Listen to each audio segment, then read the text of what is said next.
एक 13 साल की बच्ची अपनी दोस्त के यहाँ से अपने घर जाने के लिए निकलती है। रास्ता ज़्यादा लंबा नहीं होता है, 1.5 किलोमीटर का इलाका था और 1.5 किलोमीटर दूरी उसकी दोस्त का घर था। अब वहाँ से वो निकलती है अपने घर जाने के लिए। उसकी मम्मी बोलती कि बेटा जल्दी आ जाओ। वो कहती कि मम्मी मैं 10-15 मिनट में आ जा रही हूँ। अब इस बीच वो जब निकली और वो जब पैदल चल रही थी तो पास से एक ई रिक्शा वाला गुजरता है। वो कहता है कि बच्चा मैं तुम्हें आगे तक छोड़ दूँ। अब उसे लगता है कि अंकल बहुत अच्छे हैं और मेरी मदद करना चाहते हैं, तो बच्ची बिना सोचे समझे उस रिक्शे में बैठ जाती है।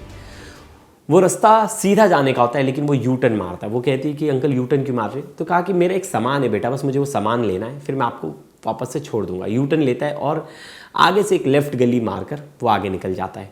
बच्ची समझ नहीं पाती कि अंकल की इंटेंशन क्या है। इसके बाद वो जो अंकल थे रिक्शा वाले, उन्होंने एक होटल के सामने अपना रिक्शा रुकाया। वो उतर के गए, बोले कि मैं 2 मिनट में आ रहा हूँ, आप बैठे रहो।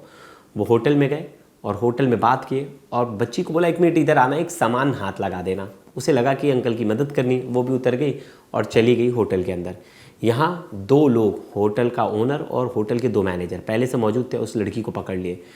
वहीं से इस जो रिक्शा चालक है, इसने लड़की का सौदा कर दिया था। उसने कहा था कि ये लड़की मैंने लाया हूँ बेचने के लिए, और वहाँ से उस लड़की को बेचकर चंद पैसों के लिए 3-4 हज़ार रुपये के लिए लड़की को बेचकर वहाँ से भाग गया। लड़की चिल्लाने लगी, मैं तो इस अंकल को जानती भी नहीं, अंकल कौन है, मुझे क्यों यहाँ रखा गया है। वो चिल्लाती, ज़ोर ज़ोर का चिल्लाती, लेकिन उसे ले जाकर एक कमरे में बंद कर दिया जाता है। अब लड़की अभी तक नहीं समझ पा रही कि ये अंकल लोग हैं कौन, ये रिक्शा वाले अंकल ने मुझे यहाँ क्यों रख दिया, ये मुझे क्यों बंद कर दिया। और पता चला कि उस बच्ची का 5,000 में सौदा कर दिया गया।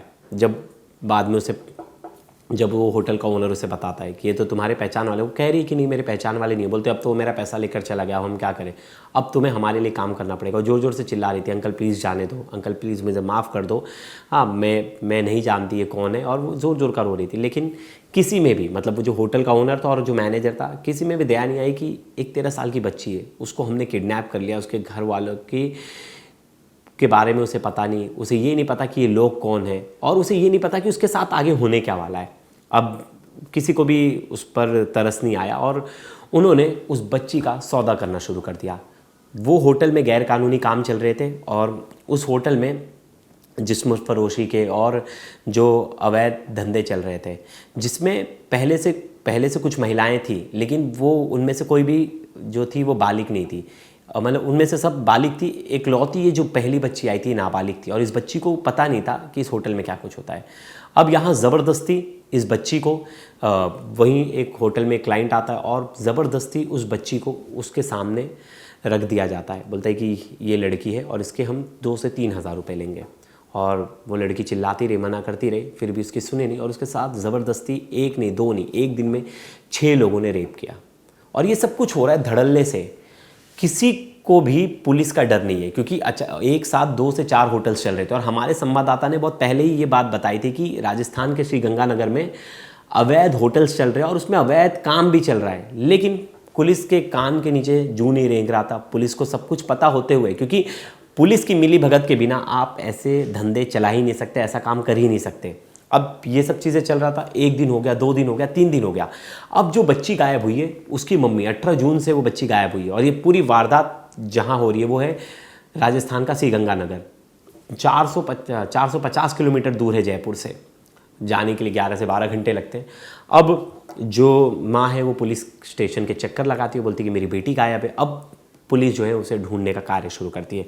पुलिस ढूंढती है, पुलिस को इनपुट मिलता है, पुलिस को पता चलता है कि एक होटल है, होटल जॉय इन और होटल शिफ्रा है, होटल सफ़ायर, ये 2 होटल में कुछ नए बच्चों को लाया गया है और यहाँ जिस्म फरोशी और जो है अवैध कार्य जो है इस होटल में चल रहे हैं। अब ऐसे में पुलिस ने रेड किया। पुलिस ने पता चला कि बहुत सारी महिलाएं भी थी, लेकिन वहाँ पुलिस ने नोटिस किया कि एक बच्ची है, और ये पूरी जो रेड हुई है वो 23 तारीख को हुई है। 23 जून को पुलिस ने रेड किया। पुलिस ने देखा कि यहाँ एक बच्ची भी है और उस बच्ची को प्रॉपर रेस्क्यू किया गया। उसकी प्रॉपर एक महिला पुलिस अधिकारी ने काउंसलिंग की, तो उस लड़की ने बताया कि अब तक 32 लोगों ने मेरे साथ रेप किया बारी बारी। और वो कहती रही कि मैं चिल्लाती रही, मैं हर किसी को मना करती रही कि अंकल मेरे साथ गलत हो रहा है, मुझे जब किडनैप किया गया है, लेकिन किसी ने मेरी मदद नहीं की, किसी ने सुनने की कोशिश नहीं की कि मेरे साथ गलत हो रहा है। और जितने भी लोग आए सब ने कुछ पैसों के लिए, किसी ने 2,000 दिया, किसी ने 3,000 दिया, और उन पैसों पे मुझे बेच दिया गया। और जब ये लड़की बता रही थी, रो रही थी, और उसके आंसू नहीं थम रहे थे और वहीं घर वाले सदमे में थे, क्योंकि घर वालों को भी नहीं पता था कि ये रिक्शा वाला कौन है, किसने हमारी बच्ची को ले जाकर वहाँ बेच दिया। अब ये सब कुछ चीज़ें चल रही थी, मीडिया में खबर छपी, बहुत ज़्यादा आक्रोश हुआ, लोकल लोग जो आकर वो पुलिस और डीएम ऑफिस के बाहर प्रदर्शन करने लगे। फिर इसके बीच में एक सोशल मीडिया पर ये वीडियो वायरल हुई जिसमें एक बच्ची जो है बेड पर रो रही है और उसकी माँ उसके साथ बैठी है बेड पर, और सोशल मीडिया पर ये बात वायरल हुई कि ये वही लड़की है जिसके साथ गैंग रेप हुआ है, जिसके साथ रेप की वारदात हुई है। बाकायदा ये सोशल मीडिया पर ये वीडियो इतनी ज़्यादा वायरल हुई कि इस पर मिलियन व्यूज़ हैं, और हर जगह ये लिखा गया कि श्रीगंगानगर में एक 13 साल की बच्ची के साथ 32 से ज़्यादा लोगों ने रेप किया। अब ये खबर जब फैली तो आग की तरह फैल गई, बहुत ज़्यादा इस पर चर्चा होने लगी। फिर पुलिस ने तब जाकर रिएक्ट किया। पुलिस ने कहा, राजस्थान पुलिस ने बाकायदा इस वीडियो को लेकर ट्वीट किया कि ये वीडियो श्रीगंगानगर का है नहीं। 2026 को थाना बिलग्राम पर एक लड़की की गायब होने की सूचना प्राप्त हुई थी, जिसके संबंध में पीड़िता के पिता के द्वारा थाना बिलग्राम पे एक प्रार्थना पत्र दिया गया था। प्रार्थना पत्र के अनुसार थाना बिलग्राम पर मुकदमा अपराध संख्या 278/26 धारा 187/137 BNS का अभियोग पंजीकृत किया गया था। पीड़िता को सकुशल बरामद करने हेतु थाना पर एक टीम गठित की गई थी। दिनांक 28/6/2026 को पीड़िता स्वयं थाने पर पहुंची तथा पीड़िता का उसकी मां के समक्ष महिला आरक्षी द्वारा नियमानुसार बयान पंजीकृत कराया गया था। पीड़िता का आज दिनांक 29/6/2026 को CWC के समक्ष पेश कर नियमानुसार मेडिकल की कार्रवाई कराई जा रही है। पीड़िता का माननीय न्यायालय में बयान शेष है। माननीय न्यायालय के बयान तथा मेडिकल रिपोर्ट के आधार पर आगे की विधि कार्रवाई की जाएगी। पीड़िता के साथ सोशल मीडिया पर प्रसारित सूचना के अनुसार कि मारपीट की गई है, जिसकी जांच की गई तो घटना असत्य पाया गया, जिसका खंडन किया जाता है। ये हरदोई, यूपी के हरदोई की वीडियो है और बहुत पुरानी वीडियो है। ये भी एक पॉस्को का केस था जिसमें पुलिस ने मामला दर्ज करके आरोपियों को जेल भेजा। तो इसका कोई भी लेना देना राजस्थान या श्रीगंगानगर के केस से नहीं है। बाकायदा पुलिस ने इसमें प्रेस नोट जारी किया और इसमें पुलिस ऑफिसर ने सामने आकर पूरी चीज़ भी बताई। लेकिन सवाल एक है, आपने कह दिया, ये बात सही है कि कोई भ्रामक जानकारी तो नहीं फैलानी जानी चाहिए, क्योंकि ये वीडियो कहीं और का है तो कहीं और का बताकर वायरल नहीं किया जाना चाहिए। इससे और जो है माहौल बिगड़ सकता है। लेकिन माहौल तो बिगाड़ रखा है पहले से।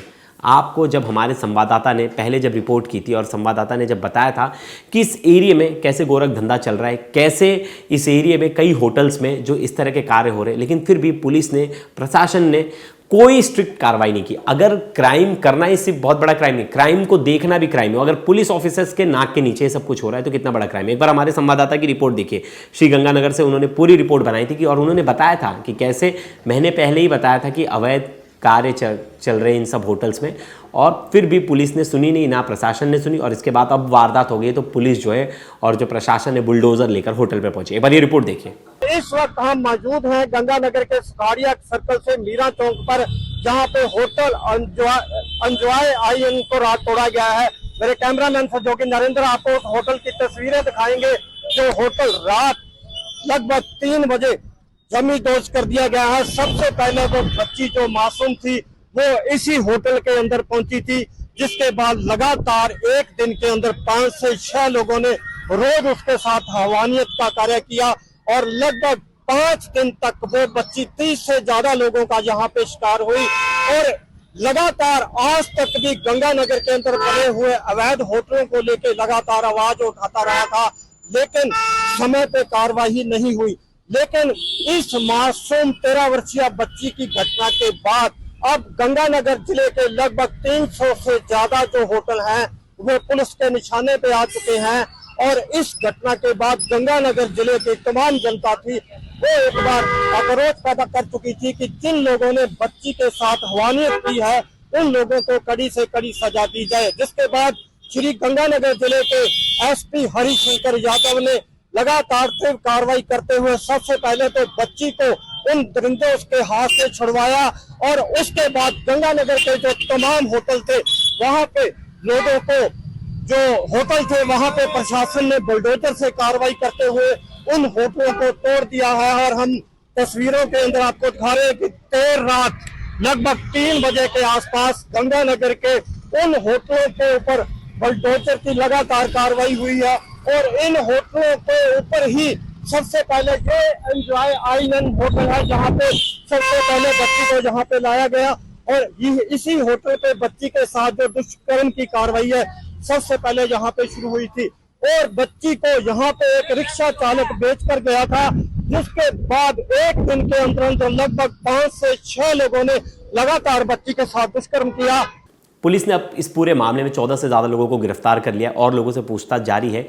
होटल के जो ओनर है, मैनेजर है, उन्हें पहले ही गिरफ्तार कर लिया गया था और 3 होटल जो है, तीनों होटल पर बुलडोजर चला दिया गया है। जो पहला होटल है hotel Khushgar, hotel Joy Inn, hotel Sapphire, इन सब होटल्स पर बुलडोजर चला दिया गया। लेकिन क्राइम होने के बाद क्यों जागती? क्या पुलिस के पास इनपुट नहीं होता कि उनके एरिया में क्या अवैध कार्य चल रहा है? ये बात बिल्कुल झूठ होगी अगर पुलिस कह रही है कि हमें नहीं पता है, क्योंकि बिना पुलिस की मिली भगत से कोई इतने धड़ल्ले से कोई कार्य नहीं कर सकता किसी भी एरिया में। तो पुलिस की जवाबदेही बनती है और एसपी को उन ऑफिसर्स को, उन एसएचओ को और उन चौकी इंचार्ज को सस्पेंड करना चाहिए जिनकी वहाँ ड्यूटी थी। उनकी जवाबदेही बनती है। अगर उनको उस एरिया में अपॉइंट किया गया है तो क्या सिर्फ हफ्ता वसूली के लिए अपॉइंट किया गया है? पुलिस का काम है लॉ एंड ऑर्डर मेंटेन करना, लेकिन यहाँ तो सीधे तौर पर पता चल रहा है कि लॉ एंड ऑर्डर की धज्जियाँ उड़ रही थी। एक 13 साल की बच्ची से आप देह व्यापार के दलदल में उसे ढकेल रहे थे। आप 5 दिन तक किसी को कुछ पता नहीं, अगर उसकी मम्मी सामने नहीं आती, कंप्लेंट नहीं करती तो आज तक तो ये केस ही नहीं खुलता। पुलिस ने बाकायदा आगे जाकर रेड की, पुलिस ने इसमें इंक्वायरी की, तब जाके इन्वेस्टिगेशन में बहुत लोग पकड़ में सामने आए, लेकिन पुलिस का इंटेलिजेंस जीरो है, फेलियर है। मतलब आपके एरिया में इस तरह का कार्य हो रहा है लेकिन आपको पता नहीं। उन पुलिस वालों की जवाबदेही है जिनकी वहाँ ड्यूटी थी, और एसपी ने अभी तक उन पर कोई एक्शन क्यों नहीं लिया, ये भी सवाल के घेरे में आता है।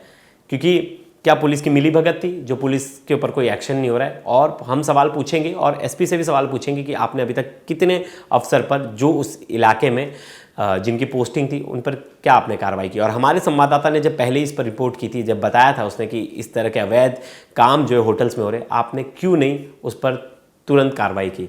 तो दोस्तों इस वीडियो पर आपकी क्या राय ज़रूर बताइएगा। और वो जो वीडियो वायरल हो रही है बच्ची की, वो फेक वीडियो है, आप उसे वायरल मत कीजिए, क्योंकि पुलिस ने, राजस्थान पुलिस ने भी बताया कि ऐसी भ्रामक जानकारी जो है प्रसारित करे, जो लोग शेयर कर रहे हैं उन पर भी कार्रवाई करेंगे।